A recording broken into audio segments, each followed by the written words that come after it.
今次我哋其實冇特別去刻意要展示好多唔同國家嘅種類。喺在場睇我哋其實有韓國面具啦，有巴黎嘅面具啦，有爪哇嘅面具啦，有日本嘅啦，有意大利即興喜劇嘅面具啦，亦都有歐洲其他地方譬如而家當代一啲英國嘅其中一個團嘅一個面具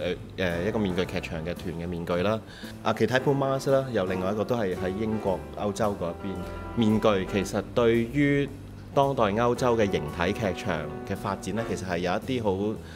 重要嘅影響嘅。雖然唔係話歐洲每一種形體劇場都會真係戴住個面具，但係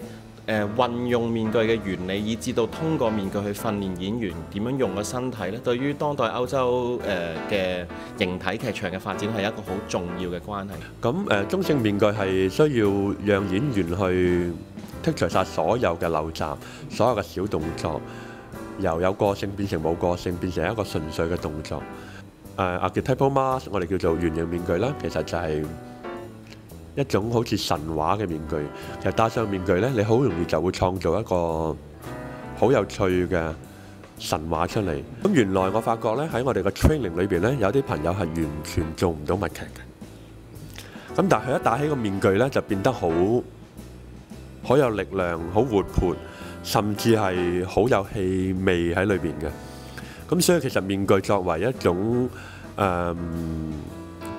表演嘅方法呢，我覺得係其實好多可以幫一個演員發掘啲好唔同嘅特質出嚟。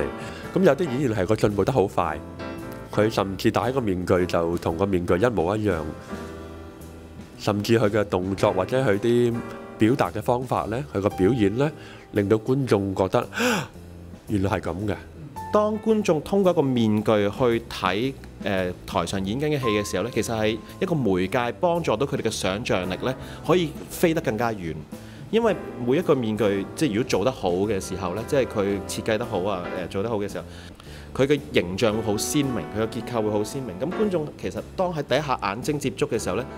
直覺上佢已經打開咗佢好多嘅想像。咁所以呢，即係就算佢擺喺度嘅時候呢，佢放射出嚟嗰啲線條呢，已經影響緊我哋對於個空間嘅觀感，就好似改變咗成個舞台嘅磁場咁樣。咁尤其是當你戴上咗面具之後，可能你再做某一啲嘅動作嘅時候呢，就會令到嗰個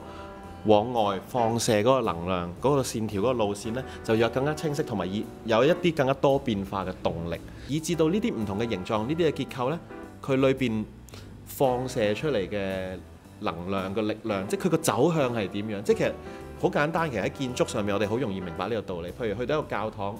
即係佢個 shape 咁樣嘅時候，其實你一入到去，成件事係帶緊你上去。咁又或者你走到一個地下嘅隧道嘅時候，你覺得嗰個就係向前。咁其實空間係影響緊我哋感覺緊個動態嗰個動力，而其實面具咧亦都係一樣。咁所以其實喺訓練上邊咧，我哋就係點樣對於空間嘅呢啲特徵能夠再 sensitive 一啲，呢個就係另一部分嘅基礎啦。咁所以身體嘅控制啦，對空間嘅感覺啦，再進一步就係點樣就住呢一啲空間上面嘅特徵，以至顏色，以至唔同嘅表情嘅特徵，開始有一個唔同嘅想像。